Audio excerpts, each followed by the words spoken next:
Sabies que a Catalunya hi ha 947 municipis? I que una tercera part tenen menys de 500 habitants? Hi ha qui li semblen poca cosa, però en veritat ocupen el 34% del territori. Com s'hi viu? Qui hi viu? Coneixem realment què hi passa? L'Edu fa fotos xules i el Marc es dedica a escriure. Els dos volen recórrer Catalunya a través dels micropobles. Per compartir-ho amb tu han creat un web, microcatalunya.cat. El 5 de març, el periodista Marc Serena i el fotògraf Edu Bayer van començar al Montsià un viatge de 6 mesos a bord d'una furgoneta Volkswagen de color taronja. Aquest viatge els ha de portar a recórrer els pobles de Catalunya de menys de 500 habitants, els que oficialment es diuen micropobles. Tot el que fan i tot el que veuen, tots els llocs per on passen i tots els micropobles que no podran conèixer estan documentats o els podeu documentar vosaltres a la pàgina web i al blog del seu projecte, que porta per nom Microcatalunya. Fins i tot compartint aquest vídeo entre la gent que t'estimes. Així hi haurà més persones que, com tu, ja formaran part de Microcatalunya.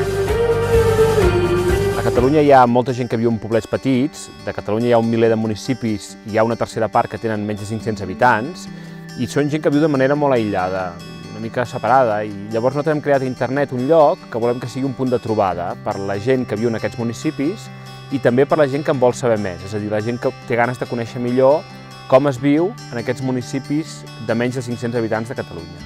Microcatalunya de moment és una pàgina web on hi ha 328 fitxes, hi ha una fitxa per cada un d'aquests municipis de Catalunya de menys de 500 habitants i on nosaltres estem recollint fotografies, per exemple, a través d'Instagram, que en tenim ja 3.500, tenim també informacions que ens envia la gent d'aquests pobles, i per tant és com una mica una Wikipedia dels municipis petits de Catalunya. Això d'una banda.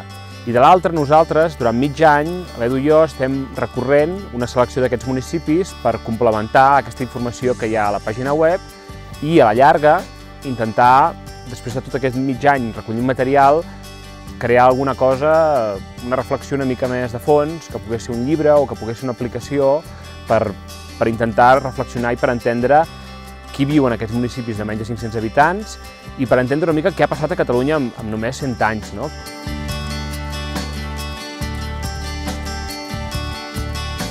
Aquesta aventura va arrencar a finals de 2012 amb el Marc que ens havíem conegut treballant en un diari, que ara ja ha tancat, i tots dos havíem compaginat la feina de diari amb treball per bastants llocs del món. Havíem viatjat i hem estat uns anys on havíem voltat molt.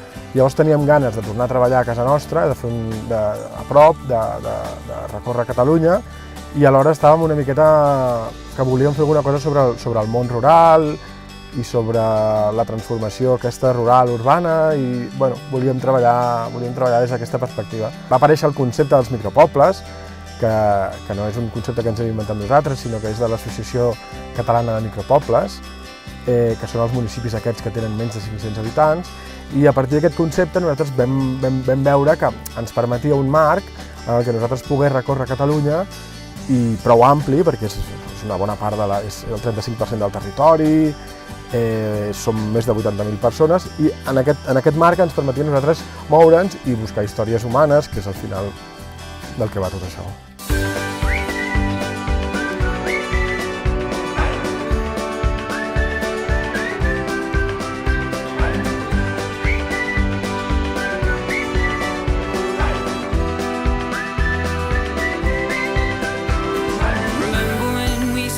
Aquests dies la furgoneta de Microcatalunya està recorrent els micropobles de l'Alt Urgell i nosaltres els vam acompanyar a Estamariu. I és que la feina que fan el Marc i l'Edu és tot un treball de camp que passa per empatitzar amb totes les persones que troben i mirar de captar tot allò que saben perquè en el fons no es perdi la manera de ser de poble. Nosaltres vam començar pel sud, vam començar pel Montsià, la comarca del Montsià, pel poble de Freginals. Després vam pujar al Parc dels Ports, vam anar al Fara de Carles, i llavors vam anar recorrent una miqueta.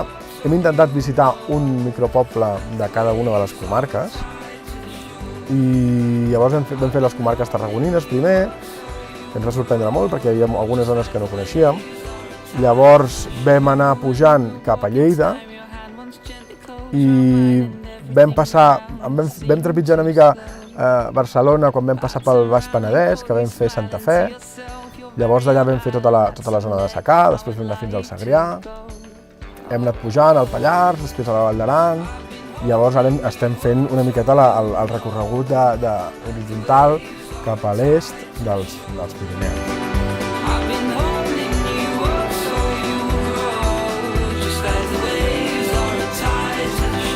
D'aquests municipis, en la majoria d'ells hi ha molt poca informació a internet, a vegades els mateixos ajuntaments no tenen la pàgina web al dia o no tenen pàgina web, i a vegades a la mateixa capital de comarca no se sap massa què hi passa en aquests pobles.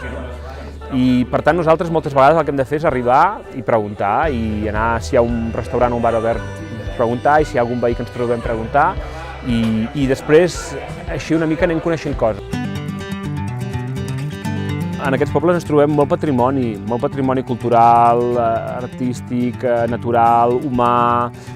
Ens trobem molta riquesa i a vegades una mica oblidada. Ens hem arribat a trobar un poble, el millor art rupestre de Catalunya, i que són els seus veïns qui l'ensenyen, no? I que no sap ningú que està allà, no? A nosaltres també ens interessa molt una mica capturar una saviesa sobre la terra, sobre la natura, sobre les plantes, sobre l'entorn que els envolta, que una mica s'està perdent, no?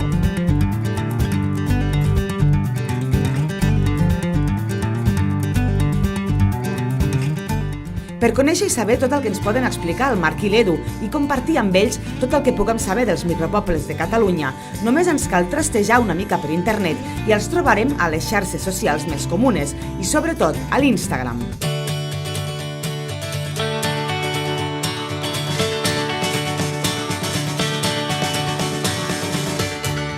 El projecte sempre, des del principi, li vam donar la vessant, vam fer l'aposta per les xarxes socials perquè creiem que era una manera d'arribar a la gent des del primer moment, que és una manera que et permet, et dona un feedback que és molt enriquidor. La gent ens explica coses, hem arribat a pobles on la gent ens ha recomanat, ostres, a la Vall d'Aran aneu a veure el cementiri dels amants de l'Ausen. És a dir, que el tema de les xarxes socials les fem servir com a manera de rebre informació i també perquè creiem que és una manera de fer el viatge més compartit. A través de la pàgina web el que fem és una mica compartir el dia a dia i compartir aquest diari de viatge i explicar una mica per on passem, en qui ens trobem, les nostres sorpreses. Llavors una mica que ho anem abocant tot, és a dir, anem posant totes les fotografies, totes les impressions. El blog és una mica com aquesta constància diària de com evoluciona aquest projecte i per tant molta gent ens escriu, molta gent ens pregunta, molta gent ho comparteix a través de la xarxa i molta gent ens està comentant coses, esmenant coses, afegint informacions i al final diguem-ne que la pàgina web ens serveix com també per documentar-nos, no? És a dir, que al final moltes persones que no podríem conèixer o que no hi eren aquell dia al poble o molts pobles que no hi acabarem anant, al final també anem recollint material encara que nosaltres no puguem anar parlant amb tothom ni cada poble. Instagram, diguem-ne que és, igual que la pàgina web, un lloc on nosaltres posem les nostres imatges, però on també intentem crear tota una col·lecció d'imatges dels micropobles, que això ho fem entre totes les persones que ens segueixen, les persones dels micropobles, la gent que va als micropobles. Llavors, a part del hashtag, que és Microcatalunya, que és el hashtag general del projecte, nosaltres hem muntat la web perquè a dintre cada poble, o sigui, a dintre cada fitxa de cada poble de la nostra web, qualsevol persona hi pugui penjar les imatges del seu poble. Llavors això es fa posant l'etiqueta micro i seguit del nom del seu poble i automàticament, si per exemple ara estem a Estamariu, si jo faig una imatge aquí i li poso, o la fas tu, i poses micro Estamariu, automàticament aquesta imatge apareix a la fitxa d'Estamariu de la web. Hem engegat una campanya de Verkami, en què ara ens trobem de ple, per acabar d'aconseguir els diners que ens falten per cobrir les despeses del viatge. Llavors hem preparat unes recompenses, que són unes samarretes molt xules, que posa Soc de Micropoble i unes fotos del projecte, que també, si la gent les vol tenir. Aquest és el sistema, que això és com es financen ara uns projectes i també és una manera de veure si donar l'oportunitat que la gent que vulgui participar de ser mecenes i de fer-ho una mica entre tots. Però, evidentment, una feina de documentació com la que estan fent el Marc i l'Edu no és gratuïta i d'alguna manera han de pagar les poques despeses que han de fer per aquest viatge. Microcatalunya també és un projecte de micromecenatge a la plataforma Verkami, on encara disposeu de 5 dies per si us interessa ser mecenes d'aquesta aventura.